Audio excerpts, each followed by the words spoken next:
Bhojpuri industry के चॉकलेटी star Arvind अकेला कल्लू भाई मार्केट में तहलका मचा कर रखले बड़े। पीछे दिन होली में अरविंद अकेला कल्लू के जलवा जितना रहे फिर से अरविंद अकेला कल्लू मार्केट में तहलका मचावे खातिर एगो ब्लास्ट लाजवाब गाना लेके आइल बड़ा। अरविंद अकेला कल्लू के जे भी फैन बा ई वीडियो के जरूर पूरा देखिए, हो सके तो एगो लाइक जरूर करी। अरविंद अकेला कल्लू के जौन गाना आइल बा, जौन ई गाना के नाम हटे करेंसी से। हाँ भैया, एक में फीमेल गायक बड़ी शिवानी सिंह खुद गई बड़ा अरविंद अकेला कल्लू। शिवानी सिंह भाई उभरता कलाकार बड़ी एकदम। पवन सिंह के साथ इनकर गाना आइल परीक्षावन में जाके एक बार सुन लिया लोग, एकदम ब्लास्ट बा। आई जौन गाना बा करेंसी से अरविंद अकेला कल्लू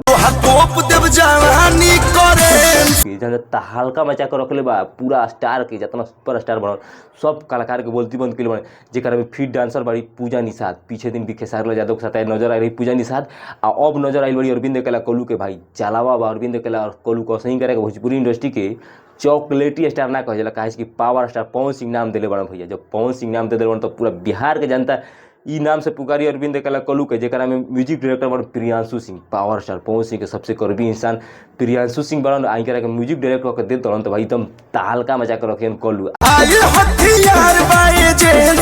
ई गाना के लिखले बड़े आशुतोष तिवारी, नीलकमल सिंह के सबसे करीबी इंसान आशुतोष तिवारी आ प्रियांशु सिंह। भाई जोड़ी एकदम हिट बा। गाना लिख के एकदम म्यूजिक डायरेक्ट कंपोज करके दे दिहन कोनो कलाकार की तो मार्केट में ब्लास्ट हुई करे, चाहे वो के ही कोनो भी कलाकार हो। अरविंद अकेला कल्लू के जो गाना बा करेंसी से जान जा भाई तहलका मचा के इंसान लगन में एक बार जरूर सुनियो लोग। गाना बहुत ही लाजवाब बाटे, बहुत खर्चा कल गई गाना में। काहे कि अरविंद अकेला कल्लू आज से गाना निखन गावत भैया, हती चुकी से हतो गाना गावत गावत पावर स्टार पवन सिंह के बाद उहे रहन भोजपुरी इंडस्ट्री में दूसर का।